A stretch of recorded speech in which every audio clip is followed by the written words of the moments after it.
Hello students, कैसे हैं आप सब। उम्मीद करता हूँ आप सब बढ़िया होंगे। और आज हम चैप्टर नंबर 3 की वीडियो नंबर 7 पे डिस्कस करने वाले हैं। और आज हम किस टॉपिक पे बात करेंगे?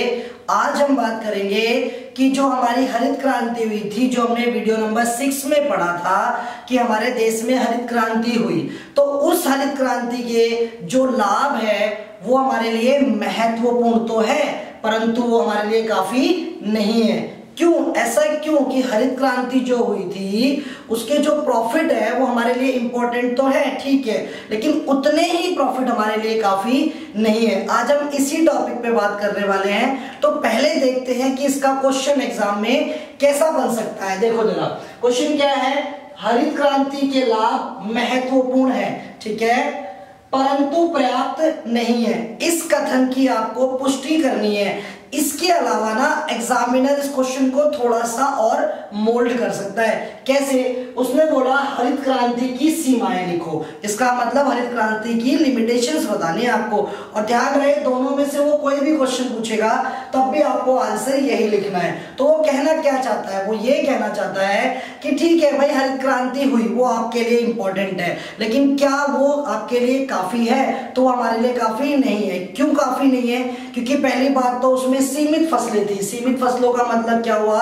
सीमित फसलों का मतलब हुआ कि केवल जो उपभोग की फसलें थी ना, जैसे गेहूं हो गया, केवल इसी चीज में क्या हुई थी? हरित क्रांति हुई थी। व्यापारिक जो खेती होती है हमारी, जैसे जूट की हो गई, कपास की हो गई, इन चीजों में हरित क्रांति नहीं हुई थी, ठीक है। मतलब इन चीजों के उत्पादन में वृद्धि नहीं हुई थी। उत्पादन बढ़ा तो था, लेकिन किसका बढ़ा था? जो उपभोग की वस्तुएं थी ना, उनका उत्पादन बढ़ा था। तो इसलिए हम कहते हैं, क्या कहते हैं कि जो हमारी हरित क्रांति हुई थी वो इंपॉर्टेंट तो है, लेकिन उतनी ही काफी नहीं है। इसके अलावा जो इसके लाभ थे, किसके? हरित क्रांति के लाभ थे, वो सीमित कृषकों को मिले थे। सीमित कृषकों को मतलब क्या हुआ कि कुछ ही कृषक इस हरित क्रांति के लाभ को उठा पाए थे। क्यों? क्योंकि जो हरित क्रांति के अंदर जो टेक्निक यूज की गई थी, जो बीज यूज किए गए थे, वो बीज कैसे थे? महंगे थे। जो तकनीक को यूज किया गया था वो तकनीक क्या थी? महंगी थी।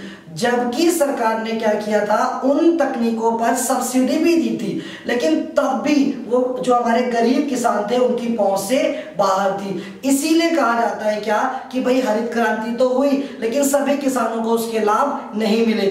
इसलिए जो हमारी हरित क्रांति है वो हमारे लिए काफी नहीं है। इसके अलावा जो हरित क्रांति के लाभ थे वो सारे राज्यों में देखने को नहीं मिले, ठीक है। जैसे हमारा पंजाब हो गया, हमारा हरियाणा हो गया, हमारा महाराष्ट्र हो गया, हमारा तमिलनाडु हो गया, इन राज्यों में तो हरित क्रांति के प्रभाव थे, लेकिन हमारा यूपी हो गया, हमारा एमपी हो गया, हमारा बिहार हो गया, इन राज्यों में इसके प्रभाव नहीं थे। अब देखो, एक नंबर का क्वेश्चन बन सकता है क्या कि उन 4 राज्यों के नाम बताओ या उन राज्यों के नाम बताओ जिसमें हरित क्रांति के प्रभाव को देखा गया। तो आपको पता होना चाहिए कौन कौन से बताए मैंने। अभी एक बार जल्दी से बताओ, मैंने कौन कौन से बताए। मैंने बताया पंजाब में हुई हरित क्रांति, मैंने बताया आपसे हरियाणा में हुई, मैंने आपसे बताया, क्या बताया मैंने कि तमिलनाडु में हुई, मैंने बताया महाराष्ट्र में हुई। इन 4 राज्यों में तो क्या हुई? हरित क्रांति हुई, ठीक है। तो अब हम इससे देखते हैं कि हमें एग्जाम में कैसे इस आंसर को लिखना है। देखो जरा ध्यान से, पहला पॉइंट क्या बनता है? पहला पॉइंट बनता है सीमित फसलें। इसका मतलब ये उत्पादन जो बढ़ा था, जो उत्पादन में वृद्धि हुई थी, वो सभी के अंदर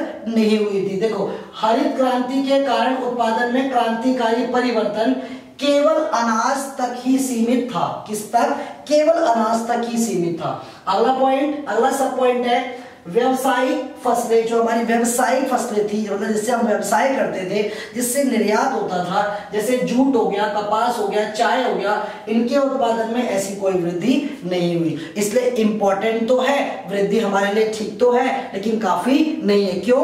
क्योंकि इनका उत्पादन भी क्या होना चाहिए था? बढ़ना चाहिए था। आगे देखो, असमान फसलें। अब देखो क्या कह रही है? हरित क्रांति का प्रभाव सभी राज्यों में समान नहीं था। किन किन राज्यों में समान नहीं था? सभी राज्यों में एक जैसा नहीं था। कहीं तो हुई और कहीं पे नहीं हुई। देखो, पंजाब, हरियाणा, महाराष्ट्र, तमिलनाडु, इन राज्यों में क्या हुआ? आदि राज्यों में हरित क्रांति का बहुत अधिक प्रभाव पड़ा, ठीक है, ज्यादा इफेक्ट पड़ा। और किन राज्यों में नहीं पड़ा? देखो, पूर्वी उत्तर प्रदेश, बिहार, मध्य प्रदेश जैसे राज्यों में इसका कोई खास प्रभाव देखने को नहीं मिला।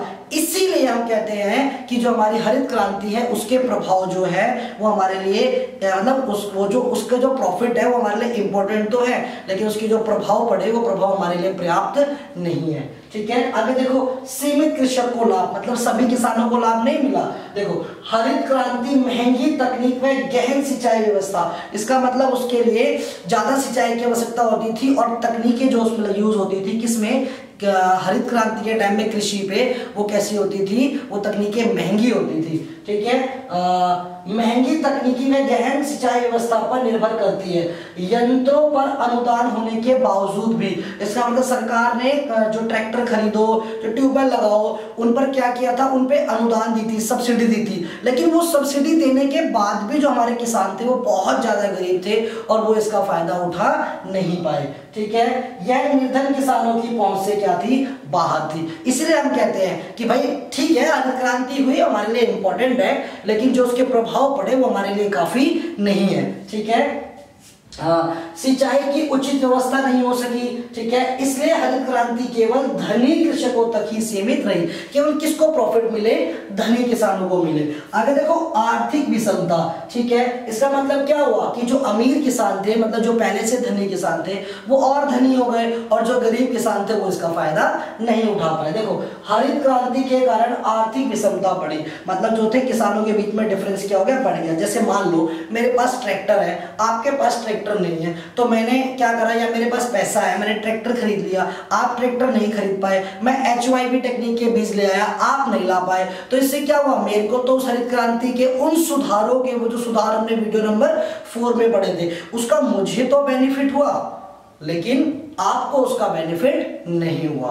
ठीक है, तो इससे क्या हुआ, आप गरीब के गरीब रह गए और मैं धीरे धीरे करके रिच हो गया। तो इसका मतलब क्या हो गया कि हमारे बीच में जो आर्थिक विषमता थी, आर्थिक डिफरेंस था, वो क्या हो गया, और बढ़ गया। ठीक है, देखो आगे, भारतीय कृषि में गरीबी बड़े पैमाने पर इस तरह फैली हुई है, किस तरह से, कि सरकार को बार बार इनके ऋण को क्या करना पड़ता है, माफ करना पड़ता है। ये किसकी वजह से हुआ, ये हरित क्रांति की वजह से हुआ, क्योंकि अमीर किसान अमीर हो गए, गरीब किसान क्या रह गए, गरीब रह गए। तो ठीक है, हरित क्रांति हुई, उसकी हमें इंपॉर्टेंस पता है, वो हमारे लिए जरूरी थी, लेकिन उसके जो प्रभाव थे वो हमारे लिए काफी नहीं थे। ठीक है, अब इसी से रिलेटेड होके, इसी से रिलेट होके एक नया क्वेश्चन बनता है। क्या क्वेश्चन बनता है, देखो, क्या भारत को एक और हरित क्रांति की आवश्यकता है? देखो, तुरंत आंसर दोगे आप, क्या आंसर दोगे बताओ जल्दी से। देखो, बच्चा कह रहा है हाँ सर, अभी हमारे को एक और हरित क्रांति की आवश्यकता है।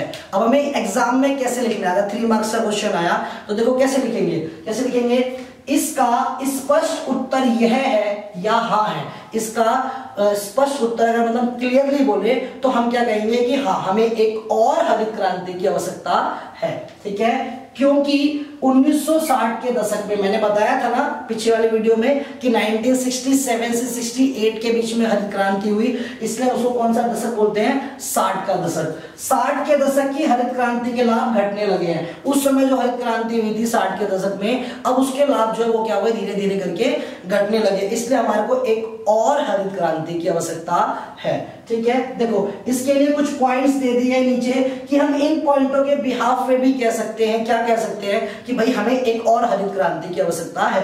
कौन कौन से, जैसे जो हमारी उत्पादकता है वो हमारी उत्पादकता और दूसरे देशों की उत्पादकता के मुकाबले में कम है, और हमारी उत्पादकता कब बढ़ेगी, जब हमारे देश में क्या आएगी, हरित क्रांति आएगी। क्लियर। उसके बाद जो हमारे स्टॉक है, कौन से हमारे स्टॉक जो हमने रखे हुए हैं वो अनिश्चितता के बिंदु पर है। अनिश्चितता का मतलब हम ये नहीं कह सकते कि भरपूर मात्रा में स्टॉक है, अब हमारे स्टॉक वो धीरे धीरे करके क्या हुए, खाली होने लगे हैं। हरित क्रांति की वजह से स्टॉक बन गए थे, लेकिन हरित क्रांति के प्रभाव धीरे धीरे करके कम होने लगे और क्या हो गया, हमारे स्टॉक धीरे धीरे करके खाली होने लगे। इसीलिए हमें क्या चाहिए, एक और हरित क्रांति की आवश्यकता है। क्लियर। चलो आगे देखते हैं, हमारे किसान मौसम तथा अनिश्चितताओं का सामना करने में असफल है। हमें एक और हरित क्रांति की आवश्यकता क्यों है, क्योंकि अगर मौसम एकदम से खराब हो जाए या मार्केट में अनिश्चितताएं आ जाए तो हमारे जो किसान है, भारतीय जो किसान है, वो इन अनिश्चितताओं का सामना नहीं कर सकते। तो अगर हमें उनको अनिश्चितताओं का सामना कराना है, जैसे एकदम से रेट बढ़ जाए, एकदम से रेट घट जाए, तो उनको भी अगर कंट्रोल करना है, या मौसम एकदम से खराब हो जाए, फसलें ना हो सके, तो इसके लिए हमें क्या चाहिए, हरित क्रांति। क्यों हरित क्रांति होगी? तो फसलों का उत्पादन बढ़ेगा, फसलों का उत्पादन बढ़ेगा तो स्टॉक बढ़ेगा, स्टॉक बढ़ेगा तो मार्केट में अगर मान लो रेट बढ़ रहे हैं तो सरकार क्या करेगी? उस स्टॉक से सामान को निकाल के हमारे पास बेचने लगेगी। तो इन पॉइंटों के बिहाफ पे हम कह सकते हैं, क्या कह सकते हैं कि हमें एक और हरित क्रांति की आवश्यकता है। क्लियर? आखिरी पॉइंट है कि कृषि ऋणों को माफ कर देना बार बार सरकार के लिए क्या बन गया है? एक विशेषता बन गया है। मतलब सरकार को क्या करना पड़ता है? बार बार, क्योंकि किसान गरीब है, अपने ऋण को चुका नहीं पाते, तो सरकार को क्या करना पड़ता है? सरकार को बार बार ऋणों को माफ करना पड़ता है। और अगर हरित क्रांति हो जाए तो किसानों की क्या होगी? स्थिति में सुधार आएगा और वो सरकार को समय पर ऋण चुका पाएंगे। तो इससे क्या होगा? इससे बार बार ऋण माफ करना नहीं पड़ेगा। तो इन पॉइंट्सों के बिहाफ पे हम ये कह सकते हैं कि भाई हमें अभी एक और हरित क्रांति की आवश्यकता है। ठीक है, हमारे आज के दोनों टॉपिक कंप्लीट हो गए और आपका ये चैप्टर भी फिनिश हो गया। नेक्स्ट वीडियो में हम किस पे बात करेंगे? अपने चैप्टर नंबर 4 पे। चैप्टर नंबर 4 मतलब किस चीज की बात करेंगे? उद्योग पर। अगर आपको ध्यान हो तो जब मैंने ये चैप्टर स्टार्ट कराया था तो मैंने आपको बताया था, क्या बताया था कि अभी हम कौन से टाइम की बात कर रहे थे? 1951 से 56 तक की। मतलब थर्ड चैप्टर के अंदर हमने 1951 से लेके कहां तक की बात करी? 1951 से लेके 56 तक की बात कर दी। कौन से चैप्टर में? चैप्टर नंबर 3 में। अब हम करेंगे 1956 से जो हमने औद्योगिक नीति बनाई, ठीक है, 1956 के बाद जो हम पढ़ेंगे चैप्टर नंबर 4 में। इसका मतलब हमारी कौन सी पंचवर्षीय योजना चलेगी? ये हमारी दूसरी पंचवर्षीय योजना चलेगी। क्लियर हो गया? हाँ, अब हम नेक्स्ट क्लास में इसी टॉपिक पे डिस्कस करने वाले हैं। वीडियो को सब्सक्राइब, चैनल को सब्सक्राइब करना ना भूले, वीडियो को ज्यादा से ज्यादा शेयर करें। क्लियर?